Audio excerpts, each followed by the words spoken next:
The foundation of everything is unity. That was the first choice, to believe in the idea of a reunited Rwanda and live accordingly. The second choice was to reverse the arrow of accountability,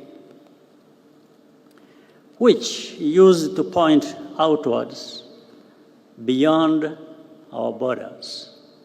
Now, we are accountable to each other, above all. Most importantly, we chose to think beyond the horizon of tragedy and become a people with a future. The foundation of everything is unity. That was the first choice, to believe in the idea of united Rwanda and live accordingly. This in Rwanda, let us not take it only in Rwanda. Let us take it to the whole continent of Africa, that Africa without unity, we can't achieve the Agenda 2063. Africa without unity, we can't achieve continental free trade area. Africa without unity, we can't succeed to silence the gun in the continent of Africa. Sons and daughters, brothers and sisters, queens and kings in the continent of Africa, let's watch this video. Let's share this message from the President of Rwanda, Paul Kagame, and let me know your thought in the comment section. Today, we also feel a particular gratitude to all the friends and representatives here with us from around the world. We are deeply honored by your presence alongside us on this very heavy day.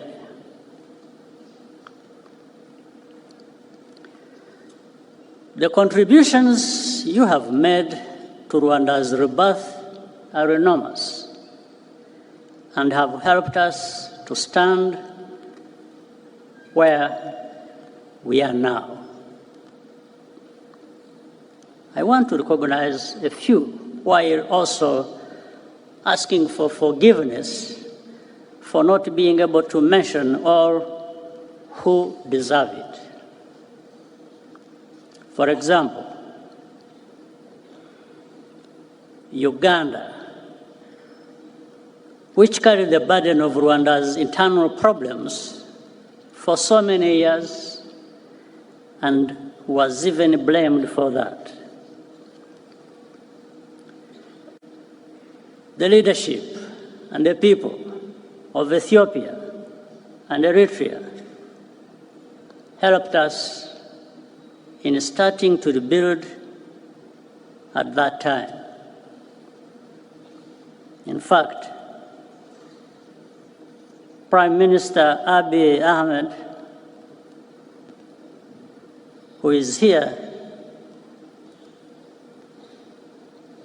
even served as a young peacekeeper in the immediate aftermath of the genocide. There is Kenya, Burundi, the Democratic Republic of Congo hosted large numbers of Rwandan refugees and gave them a home. Tanzania as well, and also played a unique role at many critical points, including hosting and facilitating the Arusha peace process.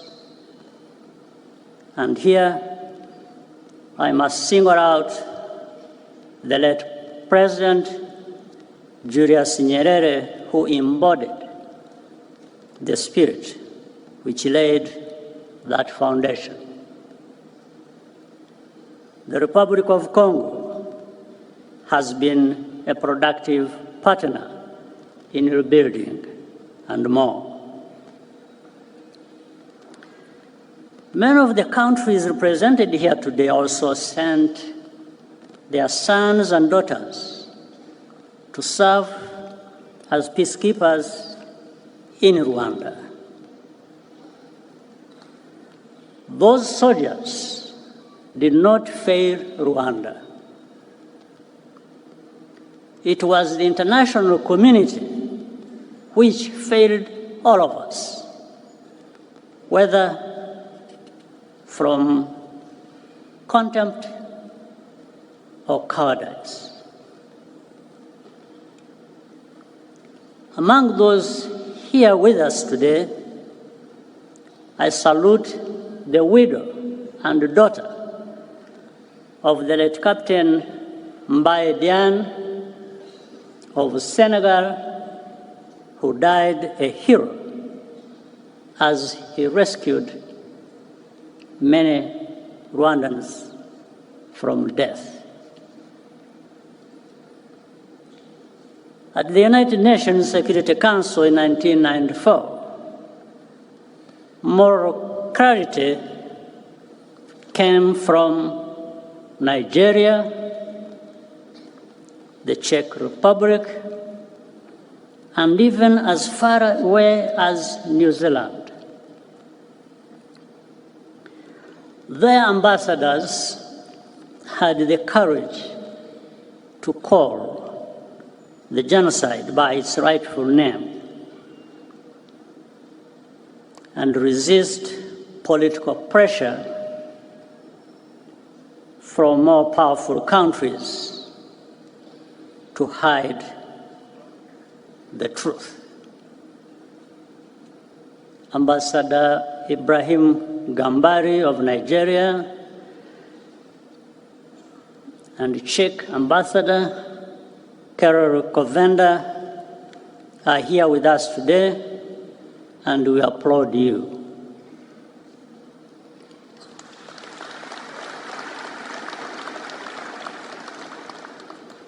Even in countries where government policy was on the wrong side of history, both during the genocide and even afterwards, there were always individuals who stood out for their honesty and humanity. We shall always be grateful.